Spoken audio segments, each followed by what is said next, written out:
Yeah. Okay. Good morning, Mr. Chief. Yeah, just in Tinubu approved $618 million loan to buy six fighter jets in Nigeria amid hardship. So, what do you have to say concerning that? Yes, in fact, we keep on talking about loans before now. A lot of loans has been taken, and we don't know.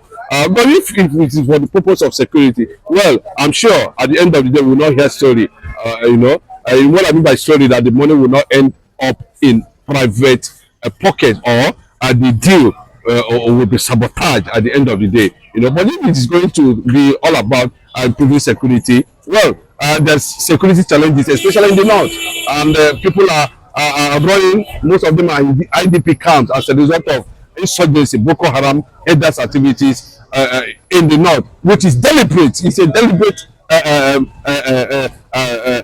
fight, against separation of Nigeria, against Islamization of Nigeria. That's what they are doing in the north. So the essence of this is that maybe they will not come out at the end of the day and confidently waste their time. I can tell you, Nigeria internal debt has hit trillions now as a result of loan.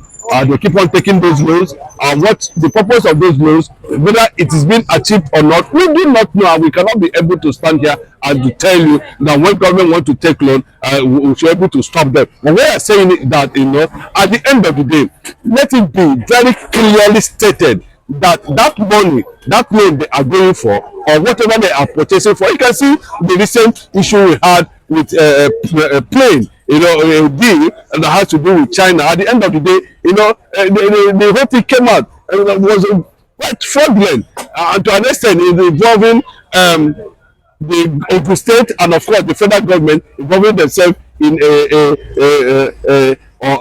a deal with a Chinese company. So but loan. Well, of course, this generation is already indebted as a result of this loan, because it can never allow Nigeria to breathe. But government thinks otherwise most times when it comes to issue of loan going for loan. There's no country that does not go for loan, and there's no country that is debit free. Most countries are. But the purpose of taking loan is to serve a particular purpose. And people will see that the loan that was collected or that has been collected has been channeled for the purpose of which the loan was obtained. But in Nigeria, there's always been a question mark. There's always been an issue like this. People are reserved, people are confused at every point in time. The government of Nigeria goes about taking loans, and we most time we don't know how and where those monies end up at the end of the day. We keep on hearing millions as loans, but still the country has moved to shift. The country has remained stagnant for 100 and something years or thereabout. So loan is okay. Has it achieved its purpose? The answer is no. I've never seen anything the federal government can point out, whether it's in education, whether it's in the aviation, whether it's in agriculture, they have successfully been able to execute with those loans. So concerning loan, even in the diaspora, they are actually concerned that amidst this very hardship in Nigeria, the next thing is to get a loan to get a private jet. And what is it in get? And so far so good, the Nigerian military have succeeded so far in coming to say so sponsors of IPOD sponsors have been apprehended so far, and we have not seen a tangible result from the Boko Haram disturbing Nigerians citizens in the northern. Let them continue. That's what Obasanjo was trying to pass. The message Obasanjo was trying to pass to the northerners, and when they paid him a visit, they said they are Northern League of Democrats. Obasanjo was asking them, what is the Democrats doing? What is the democracy in what they are doing? What is the democracy in what they are championing? They are already championing the division of Nigeria. Very clear. And you made it very clear that Nigeria has failed both Nigerians and the black race. And the Igbo nation felt that they cannot continue to remain in darkness. And anybody who are going there are resting legitimate cause, because agitation is a legitimate thing all over the world. Biafra is not the only nation that have and that will agitate for sovereignty. The federal government themselves are the one breeding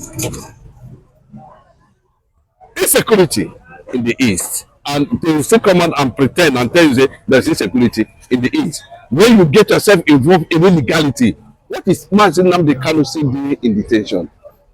What has Mazi Nnamdi Kanu done to decide, even when competent court of jurisdiction, competent court of jurisdiction have granted him, have ordered for his release? See, he is still being held there. Let them continue killing. The one they killed during Nigeria Biafra war is not even enough for them. Up to now, the Igbos are dying in a nation they are forced to be part of. See, there must be reasons why people want to, succeed from an atmosphere of unfriendliness. And that's what Obasanjo is saying. Come to presidency, give Igbos required infrastructure, no. Grant them support, no. Give them what is it? You see, they are crossing the line. Nigeria government have always crossed the line when they come to Igbo issue. Nigeria government have always waved the red flag when it comes to Igbo. Nigeria government has always shown sabotage when it comes to Igbo. But unfortunately, to them, we are watching, we are looking. One day, that's the truth. One day, what happened to Israel? One day, Israel rose and became a nation. Today, Israel is one of the most powerful nations in the world. Even when a lot of nations all over the world could not be able to give them chance. Nobody is giving Biafra a chance. Nobody is giving Igbo a chance. Nobody is believing in Biafra. Nobody is signaling the conspiracy, the insecurity build-up, the killings, the kidnap by Fulani herdsmen in Igbo land. Nobody is talking about that. Nigerian military, nobody is saying anything. Well, I know that one day a time will come when Nigeria can no longer stand the heat of the sun. So the Nigerian army, for the last before we go, this very morning, Alessio have arrested one of the sponsors of IPOP, one Emmanuel, in his press conference. They have been arresting people. Anybody that's saying sponsor, what do you mean by sponsor? That thing is just rubbish. Sponsoring what? What do you mean by sponsor? A local, somebody that is trying to survive. Let's say you're sponsoring IPOB. They are just looking for something to hold on and cause damage. That is just the truth. You cannot look at what they are trying to achieve and be able to come out and tell the whole world that somebody who is struggling in this kind of situation to survive is sponsoring the IPOB. For me, that is there's a motive behind it. It's a deep motive behind it, and it must be stopped, and it must be resisted by the Igbos when the time comes. Let them continue. They are trending on the path of disintegration. They are trending on the path of hate. They are trending on the path of ethnic cleansing. And time will come one day somehow where such situation will be arrested and resisted, and then Biafra restoration will take place. Thank you very much.